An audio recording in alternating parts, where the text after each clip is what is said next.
How many hours and years of our lives do we spend on work? For nearly all of us, we spend 30 plus years and 1/3 of our days in our vocation. More time, perhaps, than we spend at rest or at play. But this isn't a problem. Why? Because work is good. Work needs to be integrated deeply into our lives and must be in line with our most important goals and values. And if it is, we have a far more complete and fulfilling life experience. Welcome to the How People Work podcast, where we explore the intersection of how humans think and act and how they apply themselves to their work. When you understand both of these things, you'll be equipped to be insightful, compassionate, and compelling leaders. Welcome back to How People Work. This is Jordan Peace. I'm here with my co-host, Jason Murray, and we're excited to keep talking to you today about our own fringe HR survey and interviews that we've done. We realized, Jason and I were just joking with each other about our last episode. We attempted to share with you the highlights of a 15-page document, and we got through about half of page 6. Not 1 through 6, just page 6. Just page 6. So we're going to go back to the top. It was awesome. But it was fun. And we're going to talk a little bit more about the evolution of the HR profession and a question that was posed in the survey and also that I posed right at the end of the episode, which is, what are the greatest challenges you face in your role? This is one of the questions that was posed to these 500 plus respondents. Jason, why don't you take it away around sort of, what our curiosity was with that question and what were some of the results of that? And then, we'll just sort of tie that back into the evolution of the HR role. Yep.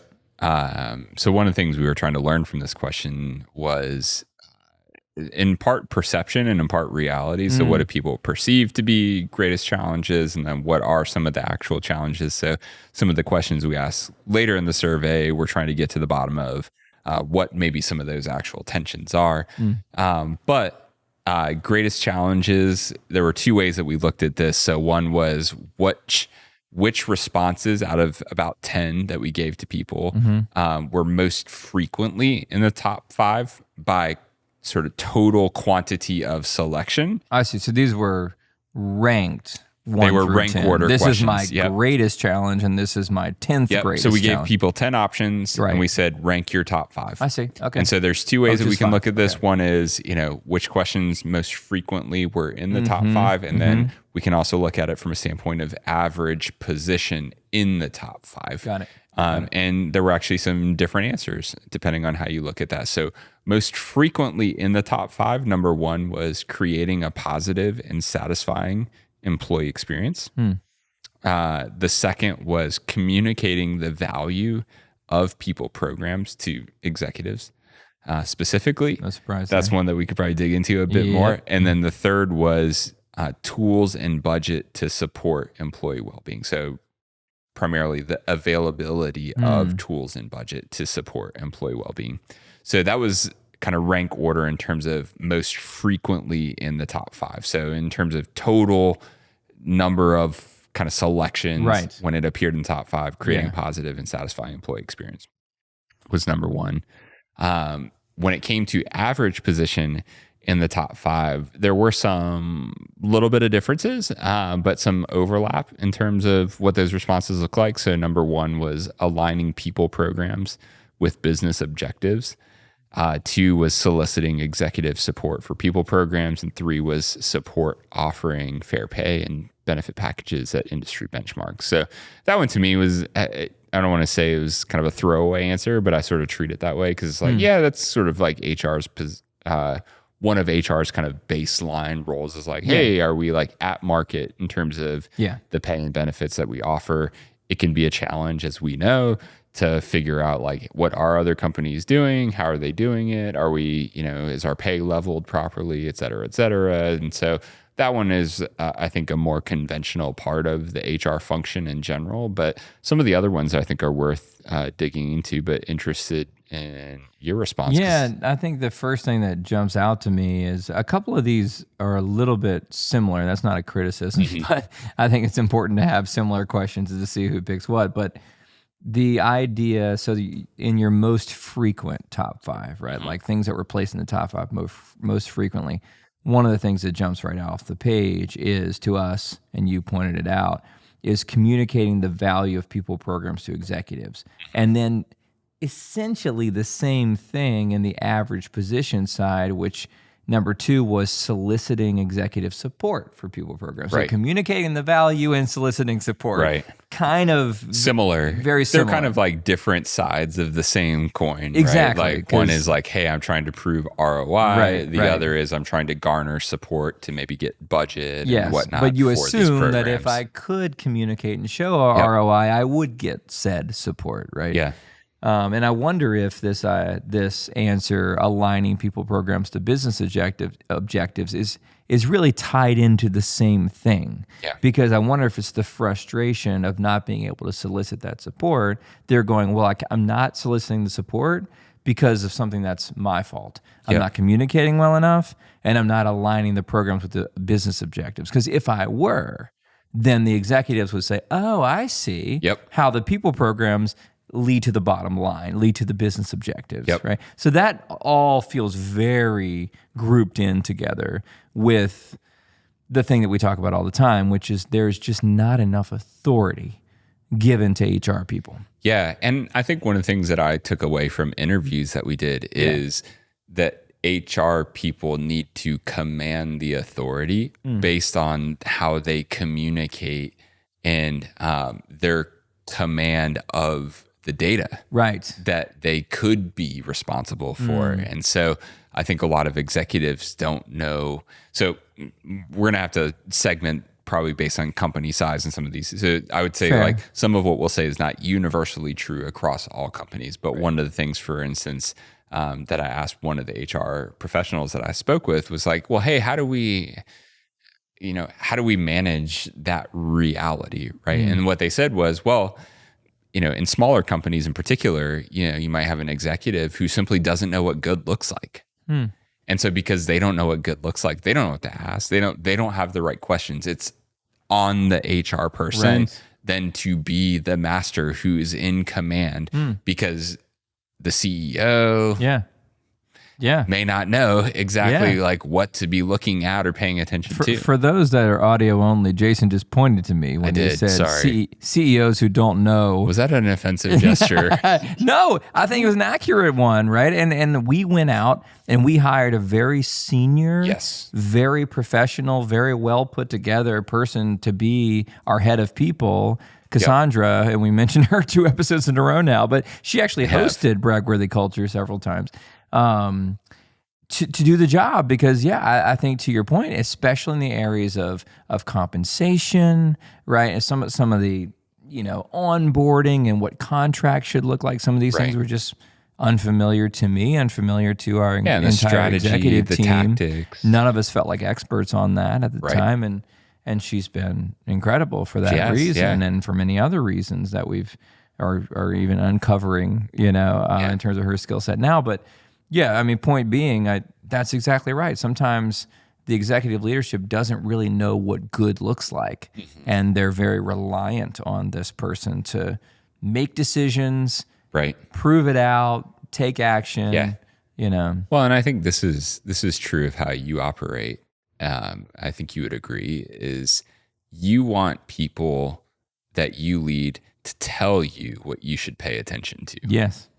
And I think that's one of the challenges. Because I expect them to know more about what they do than I do. Right. Because you have the humility, I think, to hire people that are presumably experts in the field that we're hiring them to be responsible Some of us have an easier time hiring people that are smarter than us than others. I'll leave it at that. I feel like that's a little jab. There was a little jab at myself there, but you know what I'm getting at.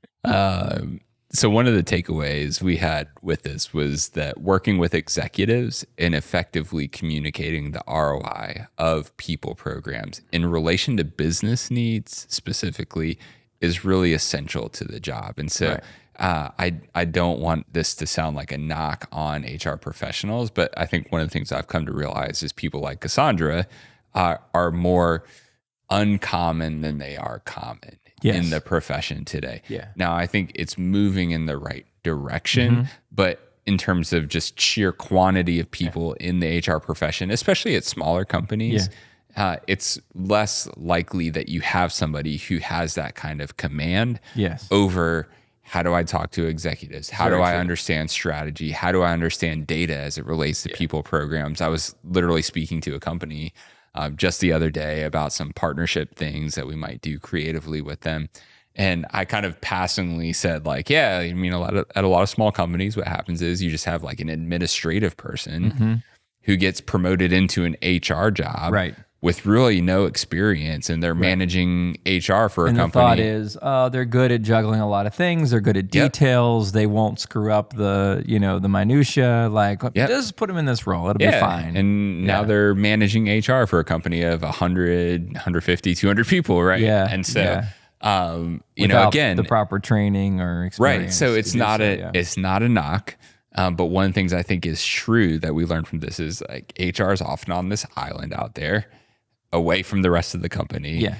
They struggle to get support from decision makers because they maybe don't always understand some of the business contingencies that are going on that are just really necessary in how decision making happens within an organization. And so, for you and I that live on kind of the operating side of the business all the time, we're always thinking about like, how much money do we have? How much money are we making? Like, and it's not simply a profit driven motive. It's like, we got to pay people. Right. We got to make sure the business operates. We got to make sure we're here a year from in now. some ways, that's how we caretake the people that we have, is we make sure we have a healthy company so that everybody can get paid. Exactly.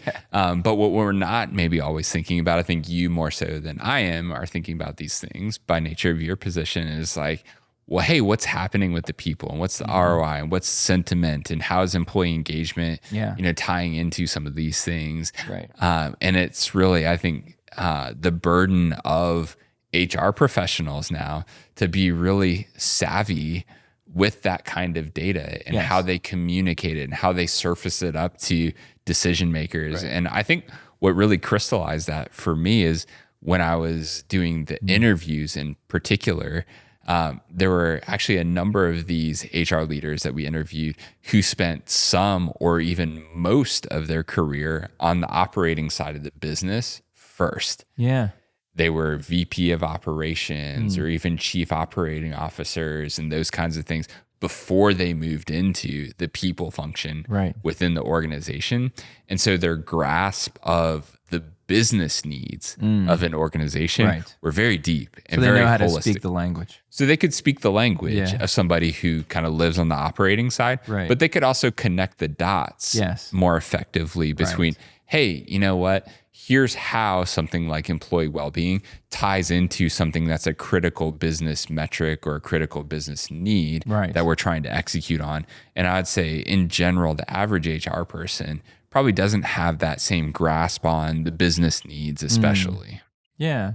Well, I just think about like, let's say your business need is you need to keep your customers, right? And we're in a difficult economic period right now, for example, right? And we've been really fortunate, maybe because we're in the benefits world, maybe because we just have excellent people that do an excellent job, probably a combination of the two, but we've done a really nice job keeping our people, right?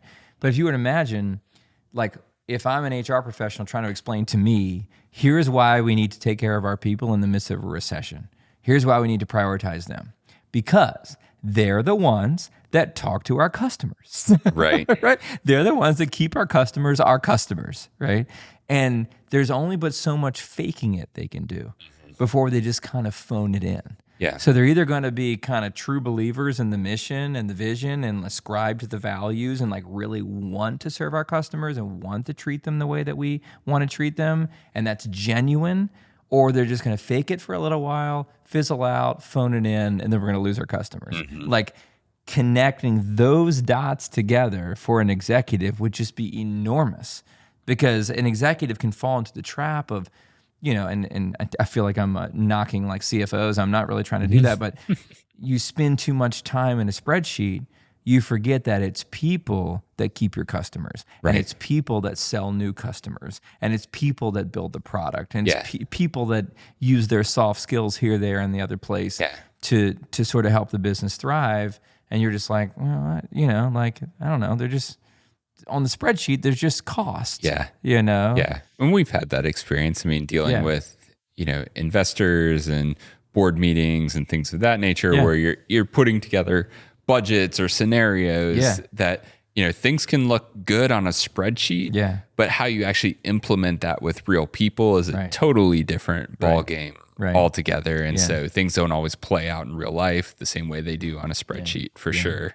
So, I mean, I think, and I'll let you take back over here in a second, but I think that you highlighted one problem, which sometimes the wrong people are placed into the HR position, right? In small companies, and then those companies don't stay small. And then you've got folks that are actually gifted in other areas or simply not trained in a role they probably ought not be in. But I think probably more often than not, maybe you do have a really talented, really good HR person, but your CEO in particular is just not a true believer, so to speak. Right. They That goes just back to don't what we talked believe, about. right? That Yeah. the people are the ones that like make the business thrive, and they're just like, well, people are replaceable, whatever. We'll just take out a widget, put in a new widget, it'll be fine. Yep. And some of that stuff, and that's honestly, as I sit here and speak into the microphone, that's who I hope is listening. I hope it's people in my role that need to believe this. They need to get it, because these poor HR folks, they might be the most talented people on the face of the earth, Right. and they might do all the right things, and they just don't have their ear because they're not really willing to accept that their idea or their brilliance or their vision casting or whatever is not enough. Right. That you need a whole bunch of really satisfied, talented people that believe in your vision, but also believe that you give a shit. Yeah. In order to, did I just make this an E episode? In order to do the thing and to do it in an impassioned way that your clients are going to respond to. Yeah. And that's, sorry, this is just what gets me riled up. Yeah. Because I'm just like, I mean, me too. I the think it's CEO spot on. doesn't believe, it's just, Right. none of it matters. Well, that's what we talked about in the last episode is, companies either get it or they don't. And I think that pertains to, people who might be in the HR professional. Is like, you got to look at the leaders in the company that you work at, and you have to ask yourself, do they get it? Right. Or do they not? Right. Because if they're on the sort of side of the philosophical divide, that's like people are resources, then like, you need to find someone else to follow. it's going to be a rare case where you can convince that individual or team of individuals that there's another way, right? You're better off finding. But I do want to offer a little hope here. According to our data. Did I get too dark? No. I mean, I think it's spot on, right? Because I do think that there is a very clear old way that things have been done that is a bad way to do things. And that those companies will struggle and likely will not exist in the future. And that the faster companies get on board with a different way of thinking, the better.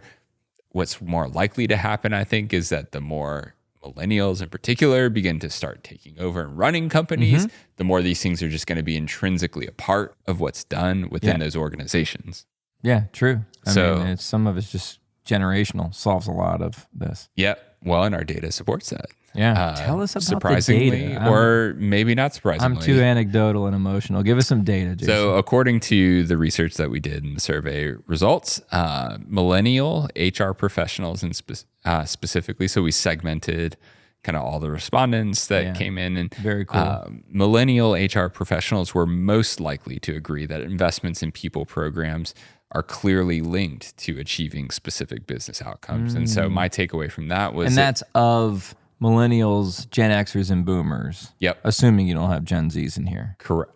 No, we do have Gen Z in here. Okay. Yep. Okay. But that comparison you just made. Yep. So millennial in particular, although millennial and Gen Z tend to align pretty closely in a lot of the things that we're talking about here. And so that kind of fits the native analog, native digital paradigm that we've put forth before. So, we believe this suggests that younger employees in particular are actually becoming more astute at thinking about people programs in light of business objectives and feeling that they have the support of executives in shaping those initiatives. And so I think there is a shift that is taking place within the HR profession that millennials and down in particular are feeling that they have a better grasp and understanding of what these things are that they're charged with, and naturally then are becoming, more astute and educated and equipped at how they communicate the value of those things to the executives and the people leading the companies that they work for. What was another question that you asked besides what are the greatest challenges you faced that like you just learned a lot from the responses to?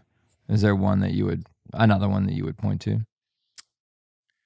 I think one of the Or you can stay home with this same question because I know you slice the data a lot of ways, so that's totally fine.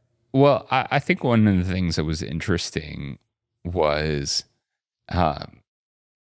people tended not to rank soliciting executive support highly in challenges that they face.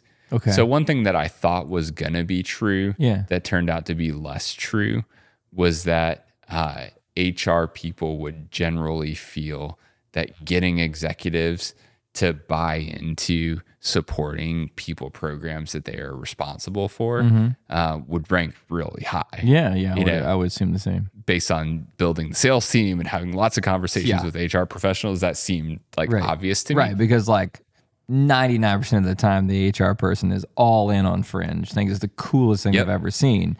But yet our close rate is not 99%. So right. There's a reason for that. And so it actually ranked 8th out of 9 in terms of total selections, right? Like how many times was it included in the top 5? 8 out of 9, right? But I thought this was really interesting is when it was included by participants in the top 5 responses, it consistently fell into the top 3. Okay. And so I think so when it's a problem, it's a problem.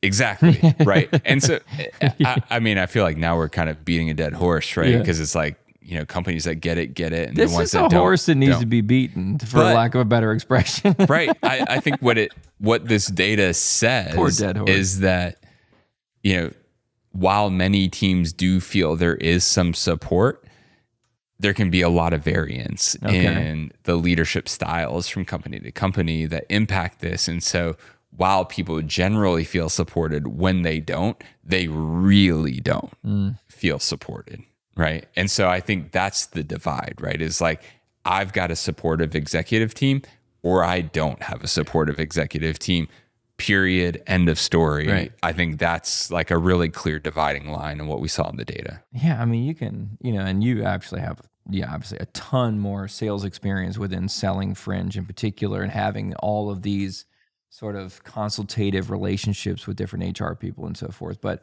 it's been clear from the beginning, and that's why you use a phrase like get it, don't get it, because it doesn't take more than 10 minutes with an HR person to see. I mean, you can see it in their face and their countenance and their language and what questions they ask, whether they're coming from a place of, I have executive support and I'm just here to figure out the best solution for the thing that I'm already supported in, or I'm desperately looking for something that I think is interesting, and please God help me sell this to my executive because they're not in. And most people won't. I mean, I think because they think about their own career. Yes. And they think about like the risk they might be taking. And a lot of times it's like I'll play it safe, right? Like status quo is safer. Yeah. And that's human nature. And I mean, I don't fault people too much for that. Too much. Yeah. Well, we do value courage. Right. And I think that I do value courage. I think the thing that I'd say is I always go up the chain, right? And you say like, hey, who's really responsible? Right. It's the leader. Who's really at fault here, yeah. Right. And it's the buck stops with the leaders who are running the organizations. Yeah. And so I do want to come back real quick to this notion, though, that the most thoughtful of the leaders we interviewed were the ones that had spent notable time on the operating side of the business. They had such a clear understanding of the value that they bring to the organization. Yeah. And so I think for them, the compelling story really is like, if you invest in your people, you'll win. Yeah. And that was really confirming to me because I think that's something that we've talked about a lot is like, hey, invest in your people, you're going to win, right? It's a competitive landscape. Yeah. Companies are literally competing for talent. It's been called a war for talent. It's true. Like even today in an economic... And you should clarify that you don't necessarily mean that every job title in your organization needs to have the highest salary in the company. That's Correct. not what in the country. That's not what you mean by invest. Right. Right. Yeah. Like in financial and non-financial ways. I mean, there is a bottom line aspect to it. Financials matter. Right. But I would say that the piece that's been missing too is, and this is what we're talking about too, with people in the HR profession being able to communicate the value of the ROI, like the way in which a return on investment looks when you're investing it into your employees, is not as quantifiable in the same way as like, hey, we acquired a new customer and that new customer generates X revenue, right? We're talking about things like retention. What's the value of having better retention? What's the value of filling roles that you have open faster? What's the value of retaining customers? What's the value of happy employees that are 4 times more productive, like we talked about? Exactly. All of those things, right? But I think, good HR people can start to lay out a framework to communicate those things. And so, I mean, I think we believe, and I hope our listeners come around to this too, that, top talent comes in and stays because you care for them. I mean, I think that's just true. And your benefits and culture that you have at an organization are a huge signal that point to your values. And HR teams are literally the center of driving those kinds of initiatives. So the efficacy of what you're doing when it comes to benefits and culture, who's responsible for that? It's the HR team. And I'd say that, from our point of view, not just from a point of view, I think this is supported by, data and research and all sorts of things, is that, having good benefits, having great culture, all of these things are really not just nice to have, they're imperative to having a successful organization that's going to attract top talent and people that are going to come in and want to stay at your organization. Absolutely. Where do you want to take us next week, Jason? Because we probably should wrap up relatively soon here. But in this document and all this research you've done, I'm thoroughly enjoying going through this. I've read this, but to stop and slow down and discuss it and hear you talk about some of the motivations behind each and every question is super interesting. So maybe talk about where you want to go next, and of course, share the word of the day with us, and we'll of course. So there's a whole bunch of ways I think we can go. So some of it I'd say we'll see where we end up with some of this as usual. Like the free form style. But that being said, I think there's some interesting dynamics that relate to Fringe in particular, with this whole kind of landscape of just a vast multitude of HR tools. So just when you talk about, what's at the disposal of an HR person today to help make their job both easier and more effective when it comes to delivering a positive and satisfying employee experience. 20 years ago, there weren't a lot of tools. Now there's literally thousands of technology tools. And so that's one of the things we think a lot about at Fringe. And one of the things that's actually really top of mind in my role at Fringe is like, hey, how do we help consolidate the landscape here? Because there's just a lot going on in that space that can be really overwhelming. So that's one of the things. I think there's some... it's hard enough to have to pitch an executive, once or twice a year, but if you've got to add, 40 tools to get 40 jobs done, it's a little overwhelming. Some other things around just like how do HR professionals work with data? What are some more effective ways to maybe think about that and reframe it? Are there things beyond attract and retain that are metrics that we ought to be thinking about? It's a topic we've discussed before. Sure. Mindset shifts and some things to tie into, articles and research that we've referenced from third parties, prior to this that I think we'll bring into the conversation. So there's a whole bunch to unpack. Sounds like 3 or 4 or 5 more episodes. So do you have a word of the day lined up? I do. Of course. So the word of the day for the next episode, obstinate. Obstinate. Okay. Obstinate. That's fun. I'll just tell you a story about my daughter. It'll be great. That'd be an easy one. Well, thank you guys again for listening to How People Work. It's really a joy to record this podcast. Thank you, Jason. It's you make it easy, kind of getting us prepared every week and having good show notes and everything. So thank you for listening, and we'll catch you obstinate listeners next week. All right. That doesn't count. That doesn't count. I got to say it next week. Bye-bye.